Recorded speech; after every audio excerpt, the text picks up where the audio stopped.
The low thrum, like the trapped breath of a forgotten beast, emanated from the fluorescent panels overhead, casting a sterile, unwavering light across the office building floor with too many cubicles.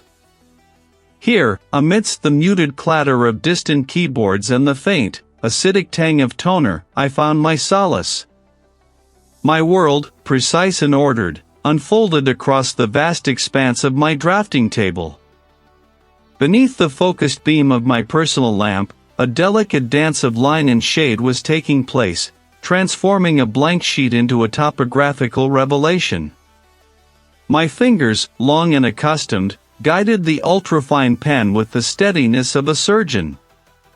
Each contour line, each minute elevation marker, was placed with an almost reverential care. I was Reid, a cartographer, a devotee of the hidden language of the land. I understood the silent stories told by gradients and geological strata, the epic sagas whispered by ancient riverbeds. To me, a map was not merely a representation, it was a living document, a key to understanding the very bones of the earth. The current project, a detailed historical reconstruction of a pre-industrial river delta, demanded my every atom of concentration, a beautiful, exacting puzzle. A sudden, sharp vibration shattered the quiet sanctity of my concentration.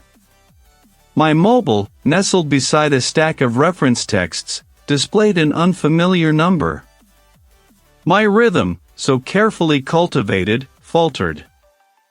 I disliked interruptions. My world was one of predictable angles and verifiable facts. I answered, my voice a low, measured tone. Reid here. The voice on the other end was dry, formal, a solicitor's clipped pronouncements. A distant relative, previously a name existing only in the dusty corners of a family tree, had passed. And, unexpectedly, left me everything. An estate. Remote, the solicitor explained, deep in the countryside, miles from the nearest paved road. Decaying, he added, almost as an afterthought, with a subtle emphasis that painted a stark picture in my mind: crumbling stone, encroaching ivy, the slow, relentless surrender to time and neglect.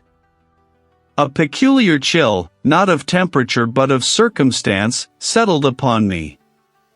My life was here, in the organized precision of my cubicle, amongst my instruments and my carefully curated maps. The thought of a decaying legacy, a tangible anchor to a forgotten lineage, felt like a foreign object lodged in my meticulously ordered existence. Yet, a subtle current of curiosity, an echo of my cartographer's impulse to uncover, to understand, began to stir beneath the surface of my initial reluctance. Weeks later, the air in the estate's study hung heavy with the scent of mildewed paper, dust, and something else, something faintly metallic, like old blood or rust. The house itself was a cavernous maw, swallowing light and sound. Every floorboard groaned a protest beneath my weight, every gust of wind outside sighed through unseen cracks, like a lament. I had come, drawn by the undeniable pull of the unknown, to survey my inheritance. Amidst stacks of forgotten ledgers and faded daguerreotypes, tucked within a sturdy oak chest that had clearly withstood generations of neglect, I found it. A map. Not printed, but meticulously hand-drawn on thick, almost parchment-like paper, its edges brittle and stained with the patina of centuries. It depicted the estate, its boundaries, and the surrounding land. My breath hitched. This was not a crude sketch, but a work of extraordinary detail. Every ancient oak, every winding stream, every subtle undulation of the terrain was rendered with an impossible precision that spoke of an obsessive hand. My professional curiosity, a keen hunger, ignited. I spread the map carefully across the dust-filmed surface of a mahogany desk, brushing away motes that danced in the sliver of weak afternoon light. The scale was consistent, the topographical markers, though archaic, were accurate, reflecting landforms I had already observed in my brief survey of the grounds. But then, my gaze snagged on the anomalies. There were symbols. Not the standard cartographic notations I knew, but intricate, almost arcane patterns etched into the corners, resembling nothing I had ever encountered in my extensive studies of historical mapping.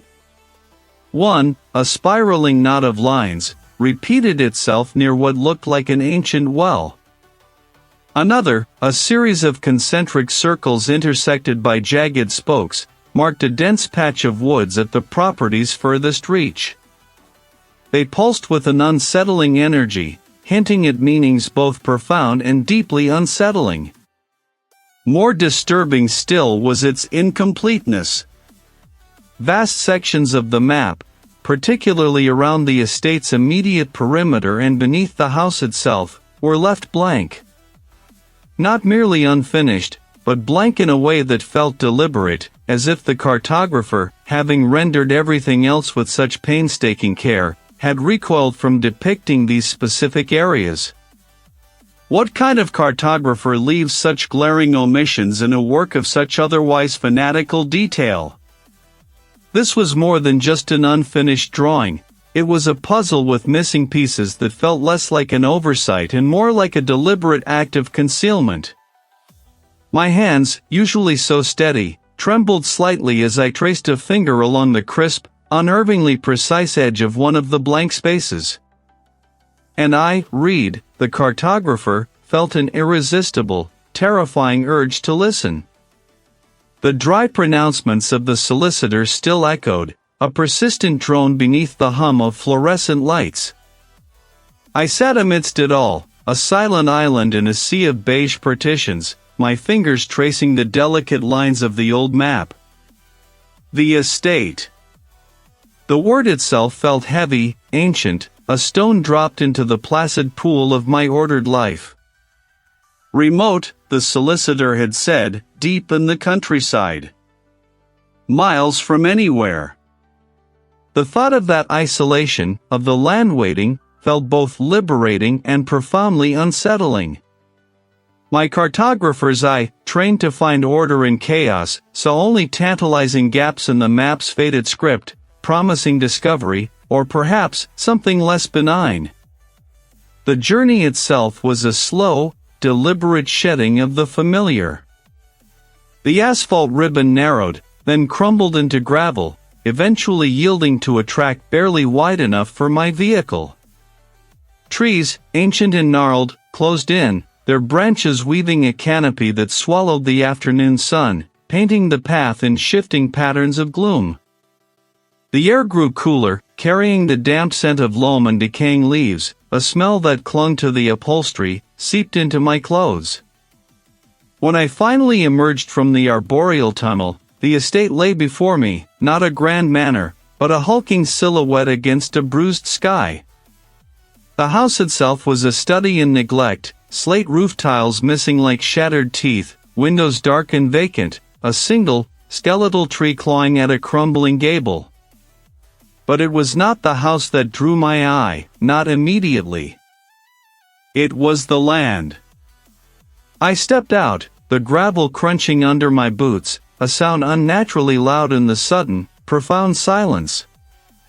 The air here was different, heavier, laden with an almost palpable stillness. I unfurled the old map, my fingers brushing against its fragile surface, and began to walk. My initial foray was a methodical sweep, comparing the faded ink to the sprawling reality. The immediate grounds were a tangle of overgrown rose bushes, their thorns sharp as forgotten grievances, and weeds that rose to my waist. My determination, usually a reliable compass, began to waver almost immediately. The map, despite its exquisite detail, seemed to lie. Where it depicted a small, ornamental pond, I found only a choked depression, its edges lined with moss-slick stones that felt too large, too deliberately placed for natural erosion. Yet, the land offered only a dense thicket, impenetrable and silent, save for the low, continuous hum of unseen insects. Here, the trees grew closer, their roots like grasping fingers, their canopies so dense that even at midday, the light struggled to penetrate. My rational mind, accustomed to logical explanations, sought a draft, a subterranean spring. Anything to account for it, but found nothing. I pressed on, my cartographer's instincts warring with a nascent unease. The map hinted at forgotten boundaries, and soon I found them. They were not aligned to any discernible property line, nor did they suggest the corner of an old foundation. Instead, they formed an irregular, sprawling pattern, some standing upright, others toppled, their surfaces rough with lichen. Their placement felt deliberate, yet utterly without purpose I could comprehend. They were not symbols I recognized, but they evoked a sense of profound age, of something ancient and watchful. It was not the rustle of leaves, nor the call of a bird. It was a low, resonant thrum, like a distant, massive bell struck once, its vibrations slowly fading into the dense quiet. It seemed to emanate from beneath the earth itself, a deep, primal pulse that vibrated through the soles of my boots. The discrepancies grew more pronounced, more unnerving. An entire overgrown structure, a collapsed stone outbuilding perhaps, was entirely absent from the old map, yet its crumbling walls lay half-swallowed by a mound of earth and ivy, hinting at secrets the cartographer had deliberately omitted, or perhaps, had never known.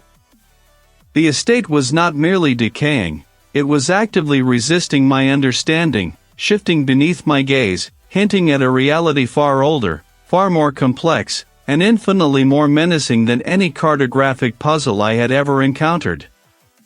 The land had secrets, I realized, and it was not yet ready to yield them. But I, Reid, the cartographer, was determined to find them. And I, unknowingly, was stepping into a trap laid centuries ago. Yet, a new discord had begun to thread itself through the mundane, a subtle, almost imperceptible fraying at the edges of my perception. I had tried to dismiss it, of course. My mind, a fortress of logic and empirical data, demanded a rational explanation for every anomaly. It began with the shadows. Fleeting, peripheral smudges against the pale gray of a cubicle wall, or a brief, deeper pooling of gloom beneath a desk. Too quick to be real, I told myself, a trick of tired eyes, a flicker in the overhead lighting. My gaze would snap, quick and sharp, but the corner of my vision would yield nothing but the usual, sterile geometry of the office. A colleague, passing by my desk, offered a brief, strained smile. I nodded, my attention already drifting, scanning the periphery, searching for the phantom blotch of deeper shade that refused to coalesce into anything substantial. The whispers followed, at first. Not actual words, not even distinct sounds, but a felt presence of sound. A low, sibilant current, like dry leaves skittering across forgotten pavement, or the barely audible rustle of ancient paper. I would pause, my fingers hovering over the keyboard, straining to isolate the source, only to be met by the familiar, innocuous clatter of the office. My colleagues seemed oblivious, their faces placid, their conversations unburdened by the phantom murmur. I told myself it was the ventilation system, perhaps a loose panel somewhere, creating an auditory illusion. Fatigue, I reasoned, was a powerful sculptor of perception.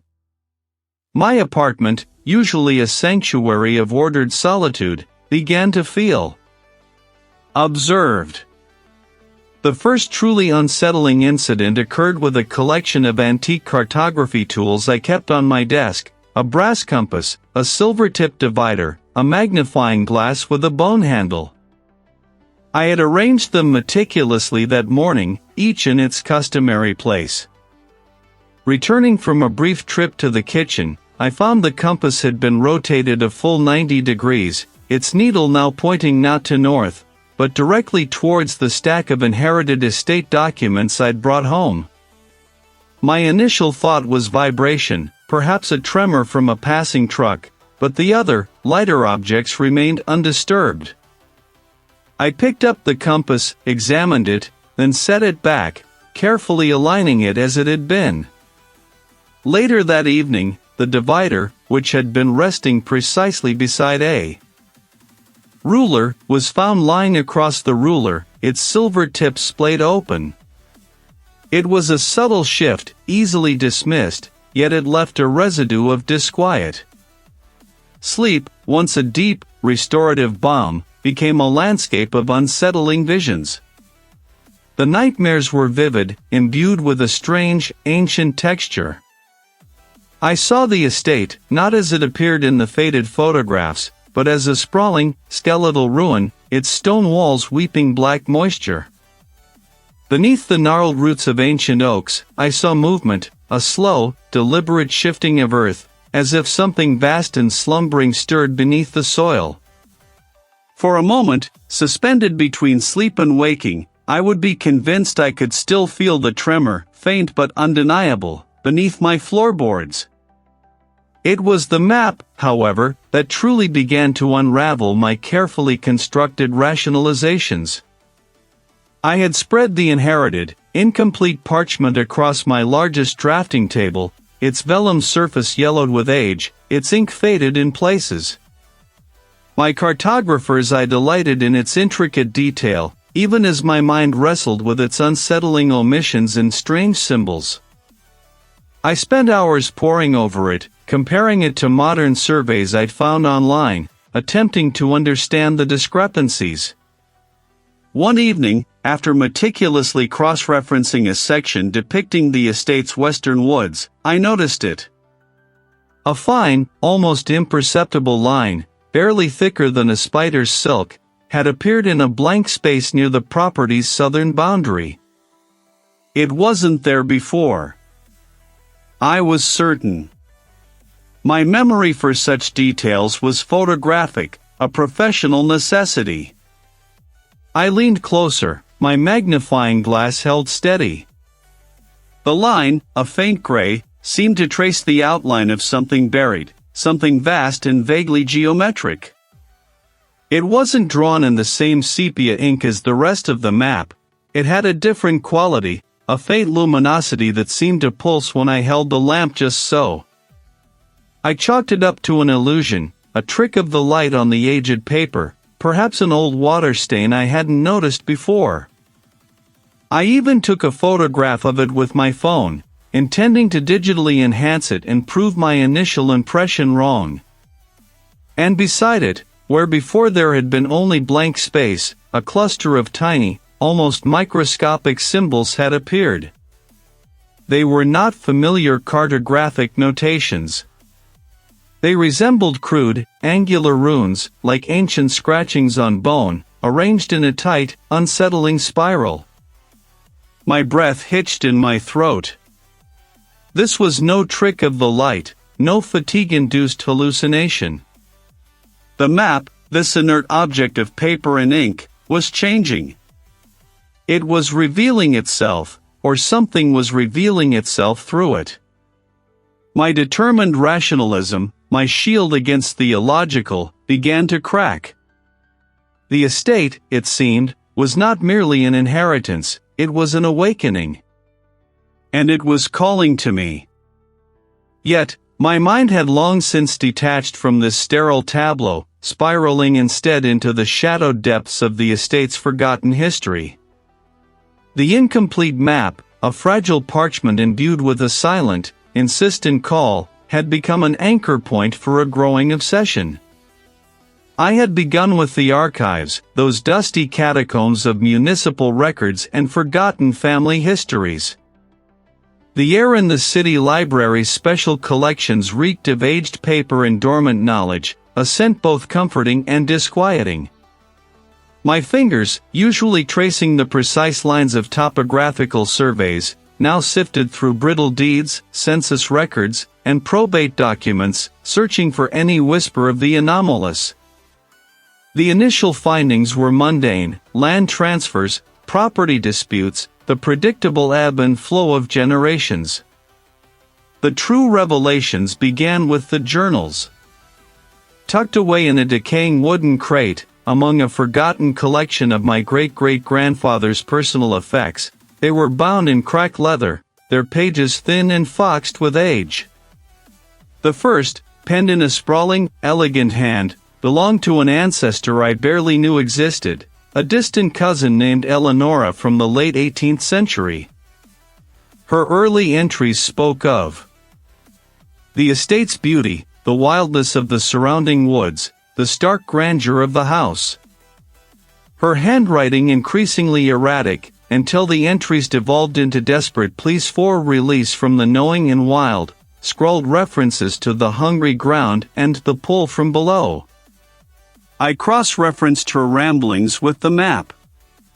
Several of the locations she described, a particular stand of ancient oaks, a gully where water never seemed to settle, a stone cairn marked only by a faint cross on my inherited chart, correlated precisely with areas of the map that bore no explicit designation. Only a subtle, almost imperceptible discoloration of the parchment, as if the ink itself had recoiled from something. Then came the cryptic letters. The magistrate wrote of unexplained disappearances among the estate's tenant farmers, of fits of violent delusion striking otherwise sane individuals, of a pervasive ill health that no remedy could touch. He spoke of families abandoning their holdings overnight, leaving behind all their possessions. I later discovered, had simply vanished, leaving no trace. My research extended beyond the family archives, reaching into the realm of local folklore. The elderly proprietor of a small general store in the nearest village, his eyes watery with age, spoke in hushed tones of the old ways and the land's temper. He recounted tales passed down through generations, of children drawn into the woods never to return. Soul-crushing despair. He spoke of the dreaming earth and how it sometimes wakes hungry. He pointedly avoided eye contact when I mentioned the estate by name, his hand trembling slightly as he poured my coffee. The pattern solidified into a terrifying mosaic.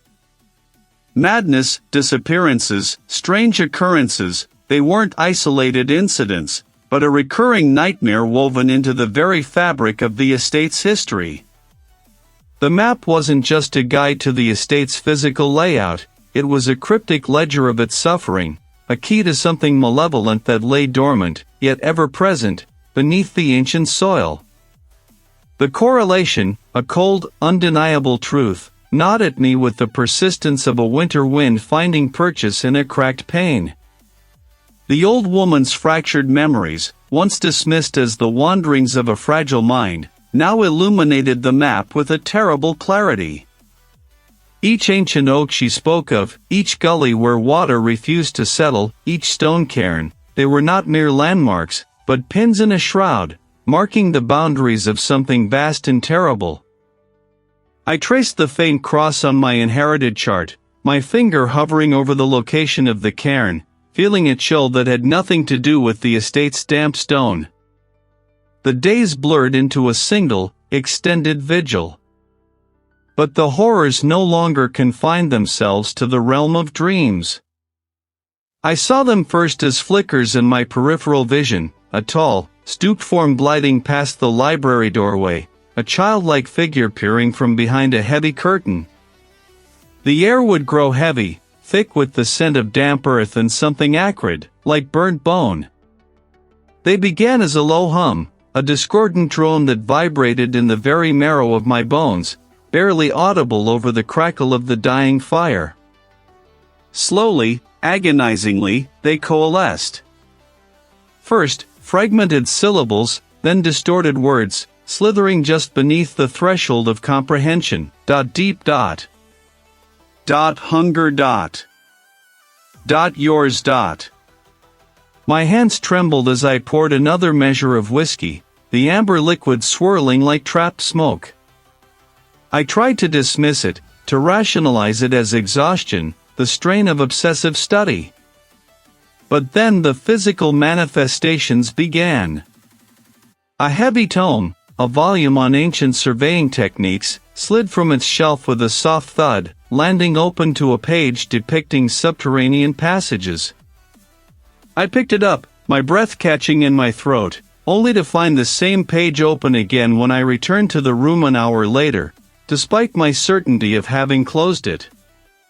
Later, a low, rasping scrape echoed from the floorboards above, a sound too deliberate to be the house settling, too rhythmic to be the wind. The upstairs hallway was empty, the dust motes dancing in the meager light filtering through grimy windows. Yet, a faint impression, a long, dragging mark, marred the ancient timber floor, leading directly to the closed door of the master bedroom, a room I had sealed weeks ago.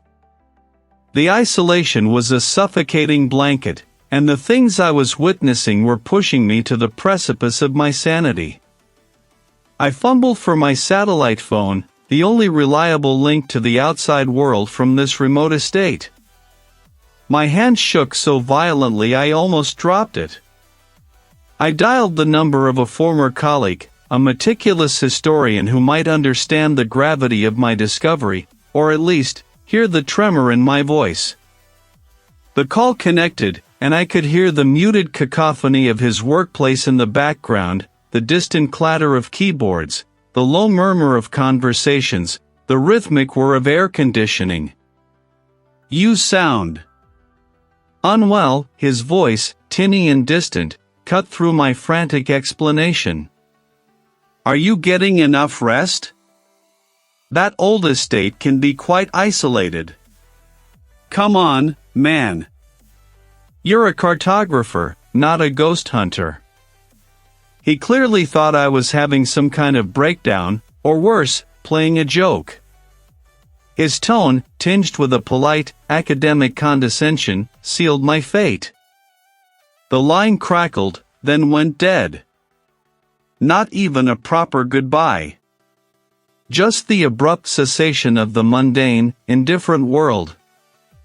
I was truly alone. That night, the escalation was undeniable, aggressive. The map, spread across my drawing table, began to ripple and buckle as if stirred by an unseen wind, though the windows were latched tight. From the deep recesses of the house, a mournful wail began, a sound that was both ancient and utterly fresh, filled with an unbearable sorrow and a raw, untamed fury. It rose and fell, echoing through the stone corridors, a lament that scraped against the fragile walls of my reason. Then, a voice, clear as a bell, yet guttural and thick with something ancient and viscous, filled the room.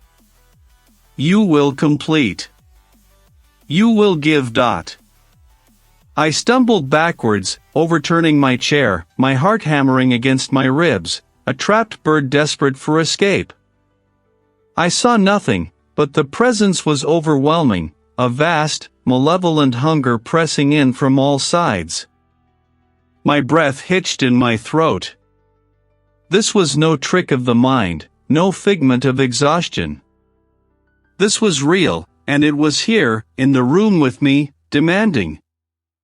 And I, Reid, the meticulous cartographer, was trapped within its ancient, hungry gaze. The unseen presence, a maw of frigid air and the stench of wet earth, had slammed into me with a force that stole my breath. I had stumbled, a puppet with severed strings, my back impacting the cold plaster, the fragile papers on my desk scattering like startled birds. My heart, a frantic drum against my ribs, beat a rhythm of pure terror. For a moment, suspended in that icy grip, I felt a terrible certainty, something had awakened, and it knew I was there. I didn't pause to gather the scattered documents. My instincts, primal and unreasoning, screamed for escape. I drove without destination, the moon a sliver of bone in the ink-black sky, until the first gray streaks of dawn painted the horizon. My mind, usually a precise instrument, was a chaotic storm. It was an anachronism, a relic of a bygone corporate era, now mostly empty. The air inside was stale, tasting faintly of dust and forgotten ambition. Fluorescent lights, buzzing with a thin, reedy whine, cast a sickly, unchanging glow over rows of fabric-covered partitions. Each cubicle was a miniature, identical cell, and the sheer repetition, the lack of distinguishing features, felt profoundly unsettling in its own way. I chose one, deep within the maze, its small, scarred desk a stark contrast to the heavy oak of the estate. I retrieved the map from my bag, its aged parchment now seeming less like an antique curiosity and more like a cursed relic. I spread it out, along with the tattered journals and cryptic family notes I had also snatched in my hasty retreat. The meticulous lines, the elegant script, the symbols I had once admired for their historical precision, now seemed to throb with a sinister life. My hands, though still trembling, found a familiar rhythm as I began to cross-reference, to trace, to compare. It was a cartographer's meditation, a desperate attempt to impose order on the chaos that threatened to consume me. The sheer emptiness of the cubicle farm began to feel less like solitude and more like an audience. Every rustle of paper, every creak of my chair, echoed with an unsettling clarity. I focused on the discrepancies, the parts of the map that refused to align with known geological features, the strange, almost organic symbols that clustered around the deepest sections of the estate's land. I noticed a pattern emerging, not of natural formations, but of deliberate design. The lines were not merely boundaries or contours, they were barriers. One of the journals, penned in a spidery, almost illegible hand, spoke of the binding and the deep sleep. It detailed rituals, not for prosperity, but for containment. My gaze snapped back to the map. The intricate web of lines and symbols around the estate's core, which I had previously dismissed as stylistic flourishes or abstract representations of natural energy, now sharpened into focus. They were not pointing to something to be found, but at something to be held. The true revelation struck me with the force of a physical blow. The map was not a treasure chart. It was a diagram of a prison. And the treasure, the hidden features I had been so intent on uncovering, were not vaults or buried riches. They were seals. Wards. Layers of protection designed to keep something unspeakably ancient, something not of this world, from escaping. My eyes scanned the journals again, a frantic scramble for confirmation. There it was, in faded ink, a lament about the weakening of the bonds, the fraying of the weave. The seal was failing. The entity was stirring. Then came the final, crushing insight, woven through fragmented entries and veiled warnings. My lineage. My family wasn't just caretakers of the estate, we were the custodians of the prison. The map wasn't just an inheritance, it was a summons. I hadn't simply stumbled upon this place. I had been drawn here, pulled by the weakening threads of my bloodline, to either reinforce the ancient containment or, in my ignorance, to unwittingly tear it open. The entity was not confined to the estate. It was reaching. And it knew I had finally understood. The air here, thin and recycled, offered no solace, only the ghost of stale coffee and printer toner. My hands, still trembling faintly from the invisible assault back home, traced the edges of ancient maps in the public archives, seeking any forgotten marginalia, any cryptic symbol that might illuminate the creeping terror that now clung to my very marrow. It was a subtle warping of the fluorescent light, a brief, almost imperceptible flicker in the periphery, like a broken pixel on a vast screen. I gripped the edge of the heavy oak table, my knuckles white, the grain of the wood pressing into my palm like a warning. Then, it began. Not a sound, not a touch, but a thought, searing and alien, blooming in the quiet chambers of my own mind. Mine. The word was not spoken, yet it resonated with an undeniable, suffocating authority, a primeval claim. I squeezed my eyes shut, pressing my temples, willing the intrusion to recede, to dissipate like smoke. But it only intensified, a pressure behind my eyes, a silent scream that was not my own. It pulled at me, a silent, relentless undertow, promising release from the agonizing uncertainty if only I would surrender, if only I would return to its embrace, to the earth it claimed as its own. It was a bound collection of estate inventories and local histories, its leather cover cracked and flaking like ancient skin. My fingers, guided by an instinct that felt both alien and profoundly my own, reached for it. The pages, brittle and yellowed, rustled under my touch, releasing a faint, musty scent of forgotten lore. I flipped through them, a desperate blur of fading script and arcane symbols, until a particular entry snagged my attention. It was a detailed, almost obsessive account, written in a cramped, archaic hand, chronicling not just the land's ownership, but its temperament. It spoke of a deep-seated grievance, a rooted malevolence that demanded tribute and acknowledgement. But more, it spoke of a way to quiet the hunger, to bind the spirit back to its slumber.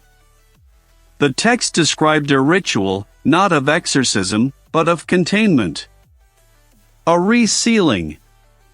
It required a cartographer's precise hand, a surveyor's unwavering eye, and the blood of the lineage. My blood. Not a sacrifice unto death, the old script clarified, but a profound offering of self, a mapping of one's own essence onto the land, drawing the boundaries of its slumber with the very threads of one's life force. It was an act of extreme will, a direct confrontation, an assertion of human dominion over the primordial, yet simultaneously a recognition of its ancient claim. The faint, metallic tang of the entity's presence seemed to sharpen, an impatient breath against my neck. The air in the cubicle farm grew heavy, thick with the unvoiced demand of the entity. The fluorescent lights above me pulsed, a subtle, rhythmic throb that mirrored the frantic beating in my chest. The words on the page blurred, then sharpened, as if etched by the entity itself. Only the blood of the air can draw the final line.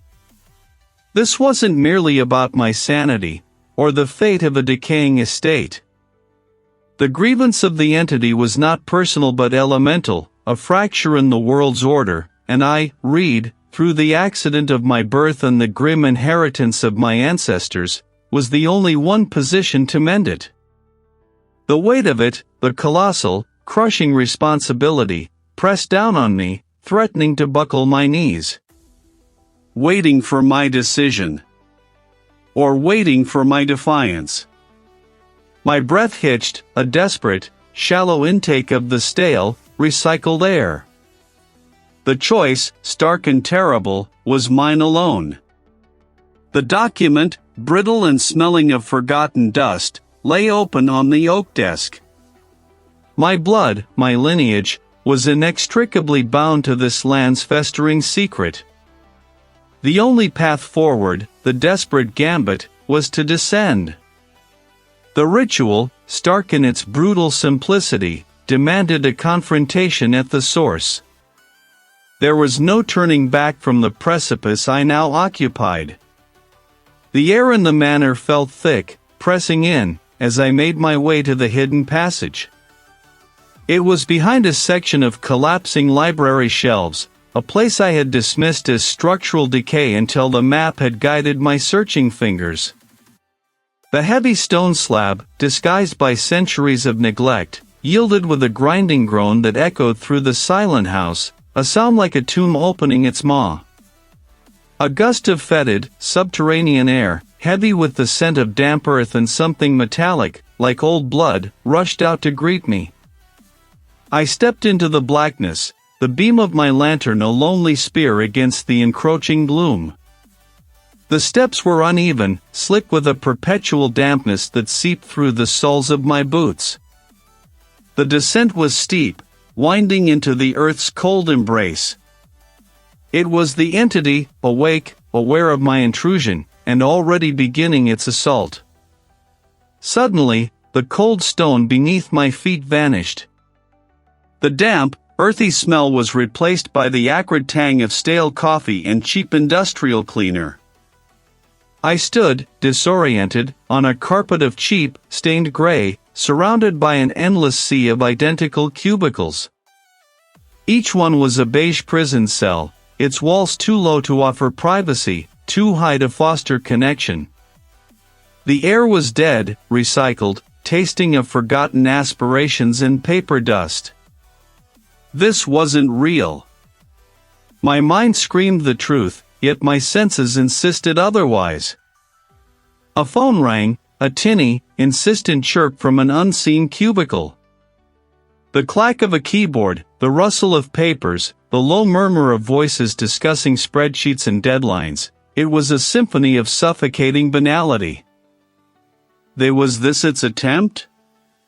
To trap me in a purgatory of the mundane, to make me forget the ancient horror, to strip me of my purpose?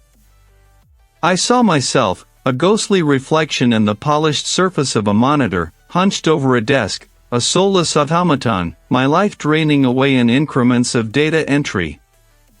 The estate is a dream, the entity a delusion. Go back to your cubicle. Be safe. Be nothing. I clutched the silver locket in my hand, its cool metal a momentary anchor against the psychic assault. The map, tucked into my satchel, felt like a burning coal against my side. I would not yield to this false reality. I closed my eyes, focusing on the metallic scent of old blood, the feel of rough-hewn stone, the sound of dripping water. When I opened them, the fluorescent glare flickered, wavered, and then shattered like glass. But the brief illusion had taken its toll. My legs felt heavy, my mind clouded, a residual fog of apathy clinging to my thoughts. As I continued my descent, the entity intensified its efforts. The path grew treacherous. I scrambled over it, my hands raw against the sharp edges, the desperation building in my chest. You are too late. It has already won. My lantern beam caught it, etched into the damp stone wall of the passage, just beyond the fallen rubble. Not a symbol, but a crude, yet unmistakable, family crest. My family crest. And beneath it, a series of tally marks, deeply incised, counting upward, far more than I could comprehend. And judging by the unbroken power of the entity, they had failed. Each tally mark a monument to a sacrifice made in vain, or perhaps, a sacrifice taken.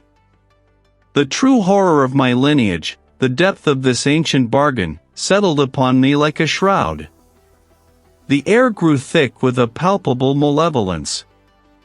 I pressed onward, the ancient map now clutched in my hand, its lines and symbols glowing faintly, guiding me. The passage opened into a vast, cavernous chamber, the air so still and heavy it felt like breathing liquid. Here, the thrumming was a physical force, vibrating through the very ground beneath my feet. I had reached it. The heart of the estate's corruption. The place where the ritual must be performed, for better or for worse. The tally marks, crude and deep, seemed to pulse with a low, malevolent thrum as my fingertips brushed their cold, damp surface. A count, yes, but of what? A legacy of sacrifice?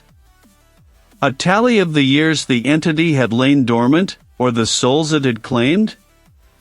The air, already thick with the scent of ancient earth and decay, grew impossibly dense, a pressure building behind my eyes, at the base of my skull. Then, the stone wall shimmered, not with water, but with an internal luminescence, a sick, greenish yellow. The rough texture beneath my fingers dissolved, became smooth, then vanished. The oppressive weight of the earth above me evaporated, replaced by an unsettling lightness, a sensation of falling upwards. The damp, earthy smell was abruptly scoured from my senses, replaced by the sterile, metallic tang of ozone and the faint, unsettling perfume of stale coffee. When my vision cleared, the world had fractured. I stood not in a subterranean passage, but amidst a vast, geometric wasteland.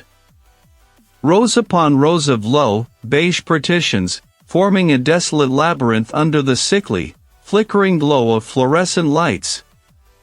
The air was dead, recycled, a perpetual exhalation of forgotten ambition and quiet desperation. This was no physical space. It had pulled me from the earth, from the historical reality I understood, into this sterile, manufactured hell. The cubicle walls seemed to lean inward, their muted fabric surfaces absorbing all light, all sound, all hope. It was a silent roar, a pressure that threatened to collapse my very thoughts. My hand instinctively went to the satchel, fumbling for the map. This was the battleground, and the map, my weapon. The entity had dragged me here, into a space devoid of natural boundaries, a place designed for human containment, because it understood the threat I posed. My cartographic mind, my obsession with lines and borders, was its antithesis. I unfolded the map on the nearest cubicle desk, its laminate surface cool and slick. It feared the ordered lines, the delineated spaces, the very concept of containment. My eyes, trained to find patterns in chaos, began to trace the familiar contours of the estate, overlaying them onto the impossible geometry of the cubicles. The aisles became the ancient pathways, the clusters of desks, the hidden glades. I remembered the forgotten ritual, unearthed from the grimoire, the one the family had used to bind it ages ago.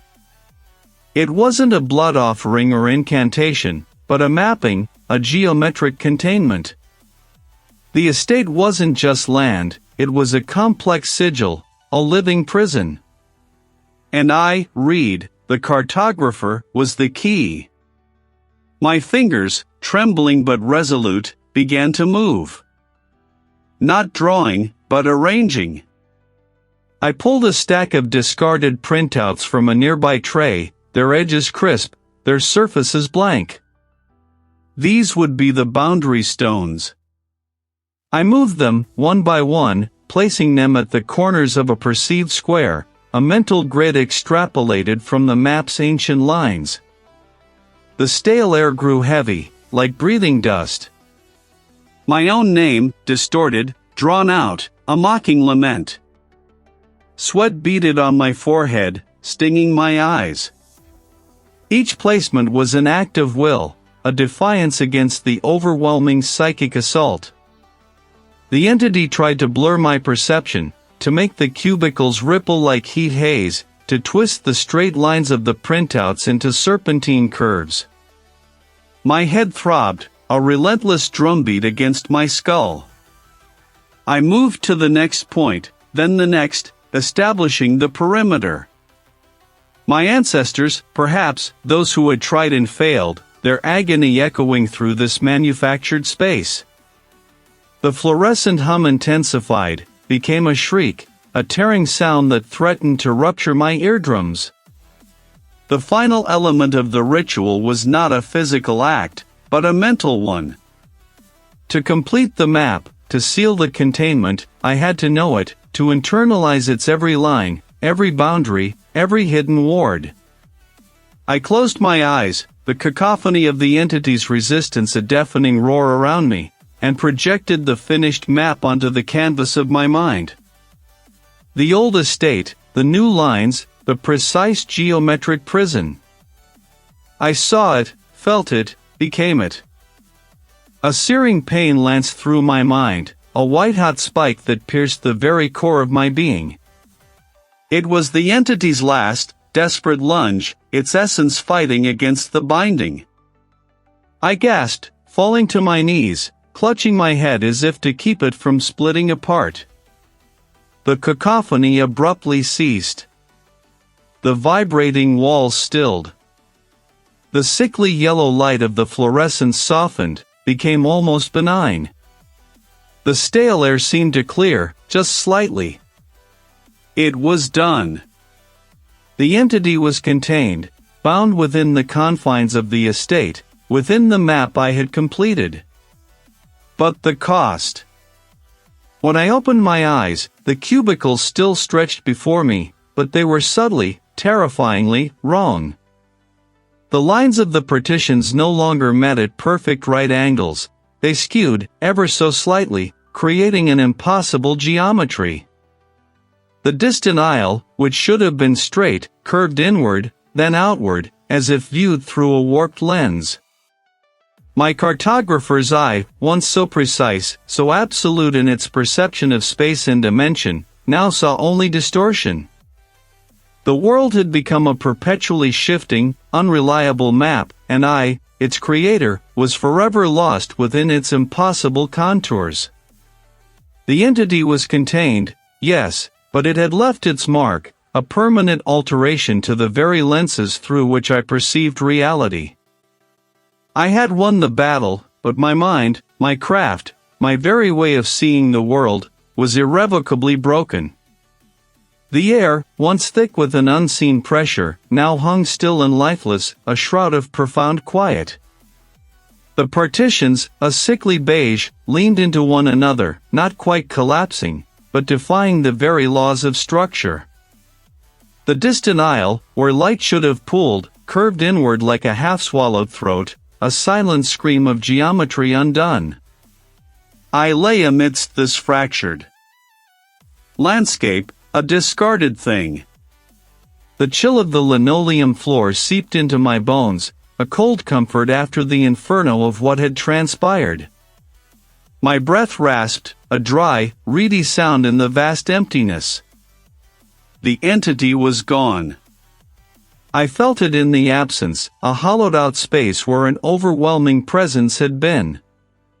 It was not a victory, merely an evaporation, leaving behind a vacuum that threatened to pull me apart. A tremor ran through my left hand. It felt alien, heavy with an unfamiliar weight.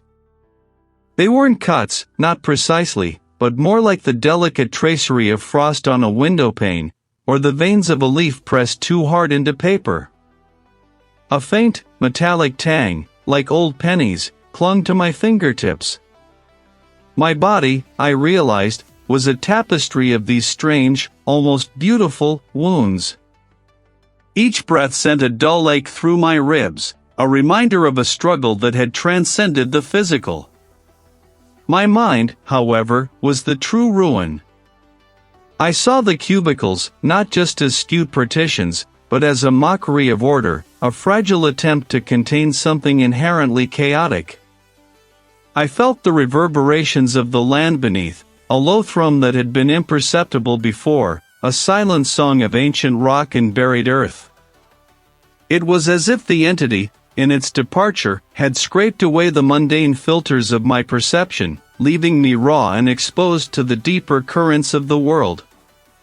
A faint, sickly sweet aroma, like decaying flowers and damp earth, still lingered on the stale air, a phantom scent from the estate, somehow transported here, clinging to my clothes, to my very skin. I imagined the estate, miles away, lying broken and silent beneath the indifferent sky, its foundations cracked, its ancient stones weeping. It was a price paid, a sacrifice made, not just of the land, but of the very notion of sanctuary. My tongue felt like sandpaper. the silence stretched, an oppressive weight. No distant hum of a copier, no muffled chatter of colleagues, no footsteps in the hall. Only the subtle, impossible groan of the building itself, a structural complaint that had nothing to do with gravity and everything to do with the wounds inflicted upon reality. This was the aftermath. The event, if it could be called such, had left me not broken, but profoundly reconfigured. The man who had entered the estate, a cartographer seeking completion, was gone. In his place was this. It wasn't a whisper in my ear, or a shadow in my thoughts, but a subtle shift in the way I perceived the world. A new lens through which to view the mundane, revealing its hidden distortions, its fragile veneer. The world outside, I knew, continued its relentless, oblivious turning. The city pulsed with its millions of unaware lives, each person preoccupied with their own small maps, their own charted paths. The silence was not peace, it was merely the cessation of a scream, the breath held before the next, inevitable, shuddering gasp. The true falling action had only just begun. The beige partitions, once leaning at impossible angles, now seemed to ripple, their edges blurring like watercolors caught in a sudden, violent rain. My vision, too, wavered, as if I were peering through a pane of ancient, flawed glass, its surface crawling with unseen currents. The oppressive quiet of that impossible space did not shatter, but rather thinned, becoming less a solid, suffocating wall and more a veil drawn slowly, reluctantly, aside. A faint, earthy scent, like damp soil and decaying leaves, began to assert itself, pushing back the metallic tang that had clung to the cubicles, a silent battle of atmospheres. My body, a leaden weight, shifted. I found myself not standing amidst the warped architecture, but slumped against something rough and cold, not a cubicle wall, but a stone foundation, slick with morning dew. The air, no longer still and lifeless, carried the crisp, bracing bite of a late autumn morning, tinged with the distant smell of wood smoke. My eyes, still crusted and aching, blinked against a weak, watery light that filtered through a canopy of bare branches. The impossible angles were gone. The sickly beige of the partitions had dissolved into the muted greens and browns of a forgotten garden, overgrown and choked with brambles. My hands, when I finally forced them to move, felt alien, heavy, as if filled with sand. The map. The impossible angles. The price. I had completed the map. I had, in my obsessive pursuit of cartographic truth, given form to the formless, drawn the boundaries of the unbound. And in doing so, I had not destroyed it, not banished it. I had merely contained it, sealed it. And in that sealing, I had become part of the seal. Weeks bled into months. I returned to my small city apartment, to the familiar scent of old paper and coffee, to the rhythmic hum of traffic that once signified life and normalcy. I tried to resume my work, the careful, precise art of historical cartography. But my hands, once so steady, now often trembled, especially when tracing the faint lines of ancient boundaries.